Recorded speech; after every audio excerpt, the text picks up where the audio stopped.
चरक गुरु को इस तरह से परेशान और घबराया हुआ देखकर सायरा ने एक गहरी सांस ली और अपनी कुर्सी से उठते हुए कहा, चरक गुरु, ये तुम कैसी बातें कर रहे हो? क्या तुम्हें लगता है कि मैं इस तरह का कोई काम करूंगी? मैंने इस नीलामी की दुनिया में इतने साल यूं ही बर्बाद नहीं किए। मुझे सब मालूम है कि मुझे किसके साथ क्या करना है। सायरा के मुंह से ये बात सुनकर चरक गुरु ने राहत की सांस ली और कहा, उम्मीद करता हूं कि ऐसा ही हो।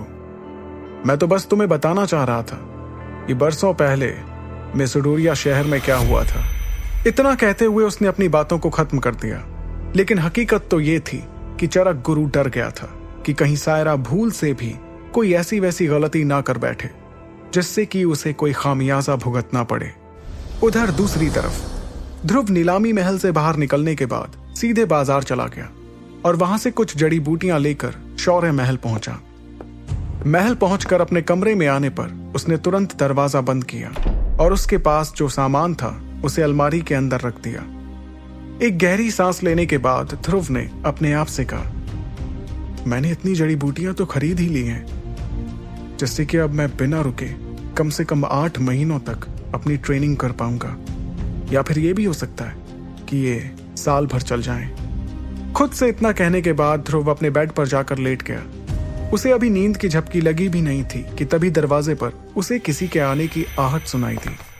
ध्रुव ने अपने बेड से ही एक ऊंची आवाज लगाते हुए कहा, इरा, क्या दरवाजे पर तुम हो? लेकिन जब उसे दरवाजे से किसी का कोई जवाब नहीं आया तो ध्रुव खुद ही बेड से उठा और दरवाजा खोलने के लिए आगे बढ़ा। उसने जैसे ही दरवाजा खोला, अपने सामने खड़े शख्स को देखकर हड़बड़ा गया। ध्रुव ने अपनी उसी हड़बड़ाहट के साथ कहा, बाबा, आप इस वक्त यहां? क्या आपको किसी चीज की जरूरत है? अगर ऐसा था तो आप मुझे नीचे बुला लेते। आपने यहां आने की परेशानी क्यों उठाई? अपने बेटे को इस तरह से हड़बड़ाता देखकर अरेंद्र ने उसके सर पर हाथ रखते हुए कहा, तुम्हें मुझे देखकर इतना परेशान होने की जरूरत नहीं है ध्रुव। और हाँ, मैं यहां इसलिए आया हूं ताकि अपने बेटे से मिल सकूं। क्या मैं अपने बेटे से बस मिलने के लिए नहीं आ सकता? ध्रुव अपने पिता की बात का कोई जवाब देता उससे पहले ही अरेंद्र ने अपनी बात को आगे बढ़ाते हुए कहा, मैं जानता हूं कि तुम पिछले 2 महीने से मुझसे छिपने की कोशिश कर रहे हो। भले ही तुम्हें मुझसे कुछ नहीं चाहिए, लेकिन तुम मेरे बेटे हो, तो मैं तुम्हें अपनी मर्जी से कुछ दे ही सकता हूं। इतना कहने के बाद अरेंद्र ने अपने बेटे ध्रुव के कंधे पर हाथ रखा और दोनों कमरे में जाकर बेड पर बैठ गए। अरेंद्र ने आगे कहा, क्या तुम आज भी उस दिन के लिए अपने आप को दोषी समझते हो? अगर लारा तुमसे अलग होना चाहती है तो ये उसकी ही बदकिस्मती है। मैं तुम्हें किसी से कम नहीं मानता और मुझे तुम पर पूरा यकीन है कि एक दिन तुम अपने आप को जरूर साबित करके दिखाओगे। अपने पिता के मुंह से ये बात सुनने के बाद उसकी हड़बड़ाहट दूर हो चुकी थी और उसने अपने पिता की बात का पूरे जोश के साथ जवाब दिया, हाँ बाबा, 3 साल बाद मैं जरूर लारा का मुकाबला करने के लिए मैदान में उतरूंगा और सबको साबित करके दिखा दूंगा कि मैं भी किसी से कम नहीं हूं। इतना कहने के बाद ध्रुव ने अपने पिता के चेहरे की तरफ देखा। उसके पिता खुश तो नजर आ रहे थे, लेकिन उनके चेहरे पर चिंता की कुछ लकीरें भी साफ दिखाई दे रही थी, जिन्हें देखने के बाद ध्रुव ने मन ही मन में कहा, बाबा ने मुझे साफ साफ तो नहीं कहा, लेकिन मैं ये समझता हूं कि मेरे लिए ये बहुत बड़ी चुनौती है, क्योंकि लारा अंबर दल से जुड़ी हुई है, जो कमजोर तो बिल्कुल भी नहीं है। मन ही मन इतना सोचने के बाद ध्रुव अपने पिता की ओर देखकर मुस्कुराया और उनसे कहा, बाबा, मैं जानता हूं कि कुछ ऐसी चीजें हैं जिनसे मुझे खुद निपटना होगा, लेकिन आप इसके लिए बिल्कुल भी परेशान ना हो। मैं सब कुछ संभाल लूंगा। अपने बेटे को इस तरह से बातें करते देख अरेंद्र को बहुत अच्छा लगा और उन्होंने उससे कहा, तुम बिल्कुल मेरी तरह ही हो। अगर आज तुम्हारे दोनों बड़े भाई यहां पर होते तो तुम्हें इस तरह से बातें करते देखकर उन्हें बड़ी खुशी होती। अरेंद्र ने ध्रुव की आंखों में आंखें डालते हुए अपनी बात को पूरा करते हुए आगे कहा, बेटा, अब तो मैं उस दिन का इंतजार कर रहा हूं जब लारा का पूरा परिवार इस रिश्ते के समझौते के लिए दोबारा मेरे पास आएगा। अपने पिता की इस बात पर ध्रुव ने एक भरोसे के साथ हां के इशारे में अपना सिर हिलाया, क्योंकि इस वक्त वो इससे ज्यादा कुछ कर भी नहीं सकता था। ध्रुव से इतनी बातें करने के बाद अरेंद्र बेड से उठकर उसके कमरे से बाहर जाने के लिए अपने कदमों को बढ़ाने लगे। अगले ही पल उन्हें कुछ याद आया और उन्होंने रुकते हुए कहा, अरे बातों बातों में जिस खास चीज के लिए मैं तुमसे मिलने आया था उसके बारे में तो बात करना ही भूल गया। ध्रुव ने तुरंत कहा, हाँ बाबा बताइए ना, आप किस खास चीज के लिए मुझसे मिलने आए थे?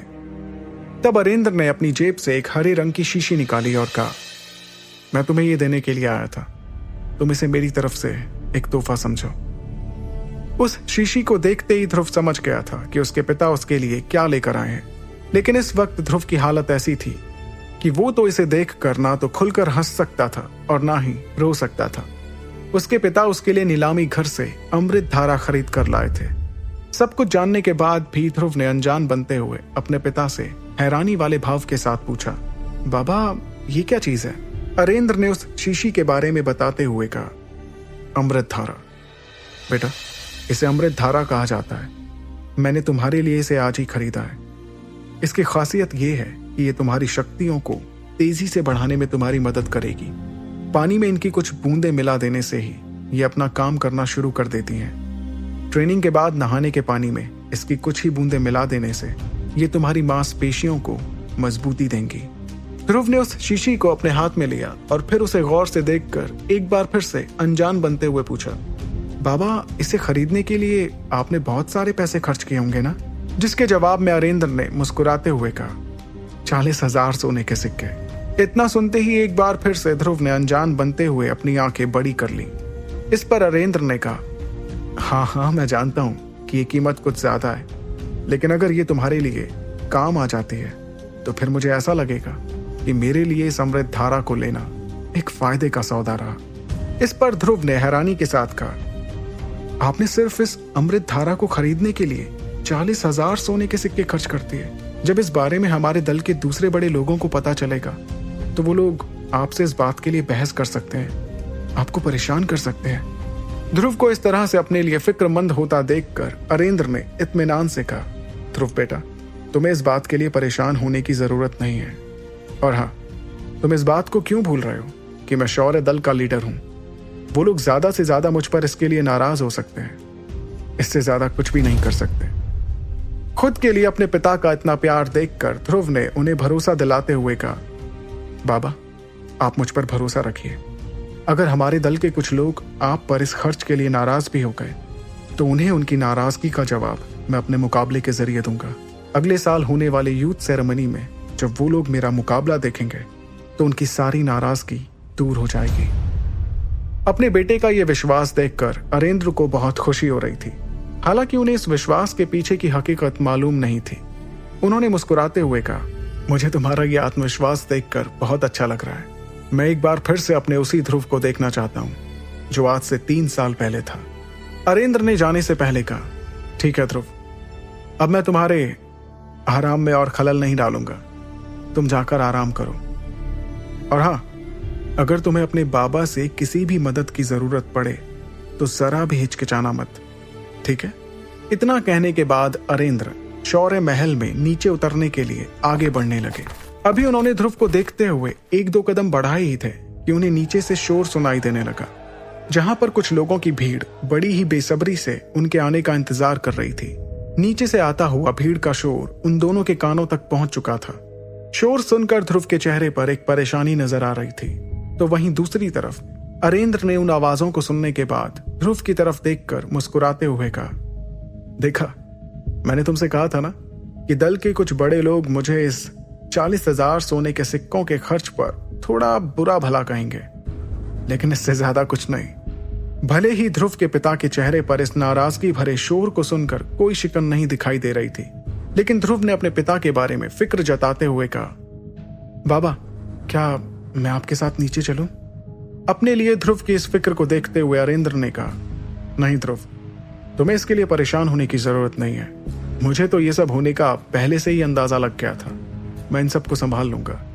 ध्रुव से इतना कहने के बाद वो भीड़ को संभालने के लिए वहां से चले गए। इधर दूसरी तरफ अपने कमरे के अंदर जाने के बाद ध्रुव ने अपने पिता की ओर से दी हुई उस अमृत धारा की शीशी को अपनी मेज पर रख दिया। तभी उसका ध्यान कमरे के कोने की दीवार के पीछे छिपी एक लड़की पर गया। उस लड़की की परछाई को देखते हुए ध्रुव ने उसे पहचान लिया और कहा, इरा, क्या तुम्हें छिप छिप कर लोगों की बातें सुनना अच्छा लगता है?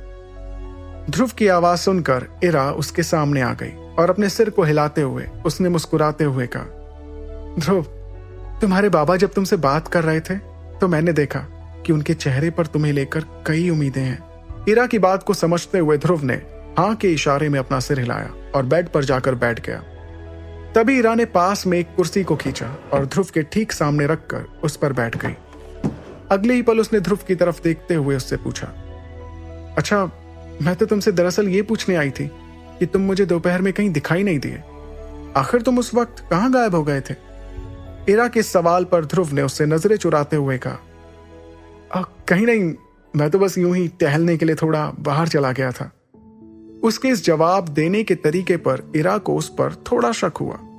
तब इरा ने उसके कपड़ों की खुशबू को सूंघते हुए कहा, अच्छा, ऐसी बात है? तो फिर मुझे यह बताओ कि तुम्हारे कपड़ों से किसी लड़की की खुशबू क्यों आ रही है? उसके सवाल पर ध्रुव को एकदम से खांसी आ गई और उसने थोड़ा रुकते हुए कहा,